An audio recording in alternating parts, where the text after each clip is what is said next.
Sixth class social first lesson పటాల అధ్యయనం తయారీ. ఎవరైతే టెట్ డిఎస్సికి ప్రిపేర్ అవుతున్నారో వారి కోసం ఇంపార్టెంట్ పాయింట్స్ని ప్రిపేర్ చేశానండి. నా వీడియో కనుక మీకు నచ్చినట్లయితే లైక్ చేయండి, షేర్ చేయండి, స్కిప్ చేయకండి, లాస్ట్ వరకు చూడండి. మీకు ఎట్లాంటి కంటెంట్ చేయాలో కూడా కామెంట్ బాక్స్లో కామెంట్ చేయండి. పటాలు, మ్యాపులు మనకు వివిధ ప్రదేశాల గురించి అనేక విషయాలను తెలియచేస్తాయి. అసలు మ్యాపులు మనకి దేన్ని తెలియచేస్తాయంటే వివిధ ప్రదేశాల గురించి అనేక విషయాలను తెలియచేస్తాయి. వాటినే మ్యాపులు లేదా పటాలు అని అంటారు. ఈ పటాలు ఒక ప్రదేశం సముద్ర తీరంలో ఉందా, పర్వతం పైన ఉందా, ఎడారిలో ఉందా, అది ఉష్ణ ప్రదేశమా, శీతల ప్రదేశమా, వర్షపాత ప్రాంతమా, అక్కడ ఎటువంటి చెట్లు పెరుగుతాయి, ఏ జాతి ప్రజలు నివసిస్తున్నారు, వాళ్ళు మాట్లాడే భాష, చేసే వృత్తులు, వాళ్ళ నివాసాలు మొదలైనవి పటాల ద్వారా తెలుసుకోవచ్చు. పటాలు లేదా మ్యాపుల ద్వారా మనం ఏమేమి తెలుసుకోవచ్చు అంటే ఒక ప్రదేశం, ఏదైనా ఒక ప్రదేశం ఏ తీరంలో ఉంది, సముద్ర తీర ప్రాంతంలో ఉందా, మంచు తీర ప్రాంతంలో ఉందా, పర్వతం పైన ఉందా, ఎడారిలో ఉందా, అది ఉష్ణ ప్రదేశమా, శీతల ప్రదేశమా, వర్షపాత ప్రాంతమా అంటే వర్షపాత ప్రాంతం అంటే వర్షాలు పడే ప్రాంతాన్ని వర్షపాత ప్రాంతం అంటారు. అక్కడ ఎటువంటి చెట్లు పెరుగుతాయి, ఏ జాతి ప్రజలు నివసిస్తున్నారు, వాళ్ళు మాట్లాడే భాష, వాళ్ళు చేసే వృత్తులు, చేతి పనులు, వాళ్ళ నివాసాలు మొదలైనవన్నీ కూడా మనం పటాలు లేదా మ్యాప్ల ద్వారా తెలుసుకోవచ్చు. అయితే అన్ని విషయాలు ఒకే పటంలో ఉండవు. ఈ మ్యాప్లో అన్ని రకాల విషయాలు మనకు దొరుకుతాయా అంటే ఉంటాయంటే కొన్ని ఉండవండి. వాటి కొరకు మనం అనేక పటాలను అధ్యయనం చేయవలసి ఉంటుంది. అంటే అన్ని విషయాలు ఒకే పటంలో దొరకవు కాబట్టి వేరే వేరే వాటి గురించి తెలుసుకోవాలి, అధ్యయనం చేయాలి అంటే వేరే పటాలు ఉన్నాయి. అవేంటి అంటే భౌతిక పటాలు, రాజకీయ పటాలు, చారిత్రక పటాలు. ఈ భౌతిక పటాల్లో ఉష్ణోగ్రత, నైసర్గికత, భూమి, పర్వతాలు, సముద్రాలు, నదులు, వాటి గురించి మనం భౌతిక పటాల్లో నేర్చుకోవచ్చు. రాజకీయ పటాలు నగరాలు, పట్టణాలు, పల్లెలు, రాష్ట్రాలు, దేశాలు, వాటి గురించి మనం రాజకీయ పటాలలో నేర్చుకోవచ్చు, తెలుసుకోవచ్చు.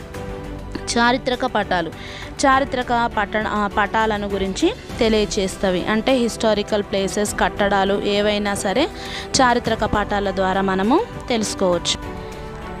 చిత్తుపటంలో దూరాన్ని గురించి తెలియచేయలేము, దిక్కులను గురించి తెలియచేయలేము.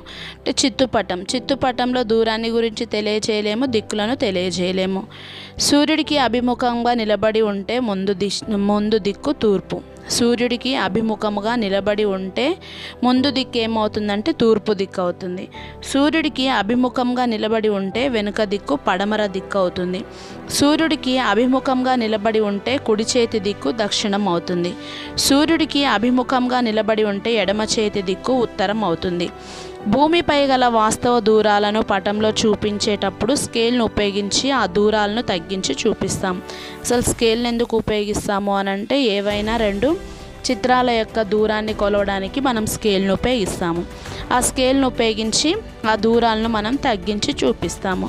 భూమిపై గల వాస్తవ దూరాలను స్కేలు సహాయంతో మనము కొలుసుకుంటాము. స్కేలు పటంలో ఉన్న రెండు బిందువుల ప్రదేశాల మధ్య దూరానికి మరియు భూమిపైన ఉండే వాస్తవ దూరానికి మధ్యన ఉండే నిష్పత్తి, దీన్ని వివిధ రకాలుగా వ్యక్తీకరిస్తారు. స్కేలు పటంలో అంటే మ్యాప్లో ఉండే రెండు బిందువుల ప్రదేశాల మధ్య దూరానికి మరియు భూమిపైన ఉండే వాస్తవ దూరానికి మధ్యన ఉండే దాన్ని నిష్పత్తి అని అంటారు. ఈ నిష్పత్తిని దీన్ని వివిధ రకాలుగా వ్యక్తీకరిస్తారు. సాధారణంగా పటాలు తయారు చేసేవాళ్ళు వాళ్ళ అవసరాలకు అనుగుణంగా సరైన చిహ్నాలను రూపొందించుకుంటారు. చిహ్నాలు అంటే గుర్తులు. పటాలు మ్యాపులు తయారు చేసేవాళ్ళు వాళ్ళకు అవసరాలకు అనుగుణంగా కొన్ని గుర్తులను రూపొందించుకుంటారు. మనం కొన్ని సాధారణ చిహ్నాలను తరచుగా ఉపయోగిస్తూ ఉంటాం. వీటినే సాంప్రదాయక చిహ్నాలు అంటారు. మనం కొన్ని సాధారణ చిహ్నాలను తరచుగా ఉపయోగిస్తూ ఉంటాం కదా, వాటినే సాంప్రదాయక చిహ్నాలు అంటారు. కింద ఉన్న మానచిత్రంలో చిహ్నాలు, స్కేలు, ఉత్తర దిక్కుకు సూచించే బాణం గుర్తున్నాయి. వాటిని గమనిద్దాం. చూడండి, సూచిక చెట్టు. మ్యాప్లో ఈ విధంగా చెట్టును చూపిస్తారు. చెరువు అంటే నీలిరంగుతో ఉన్న దీన్ని చెరువుగా సూచిస్తారు. మట్టి రోడ్డు, తారు రోడ్డు, బ్రాడ్ గేజ్ రైలు మార్గం, మసీదు, గుడి, చర్చి, మీటర్ గేజ్ రైలు మార్గం, నివాస ప్రాంతాలు, PTO పోస్ట్ ఆఫీస్ తంతి తపాలా కార్యాలయం, PS police station, RS railway station, PO police station. వీటిని ఉపయోగించి మనము మ్యాప్లను సూచించవచ్చు. మీకు గినక ఈ వీడియో నచ్చినట్లయితే లైక్ చేయండి, షేర్ చేయండి.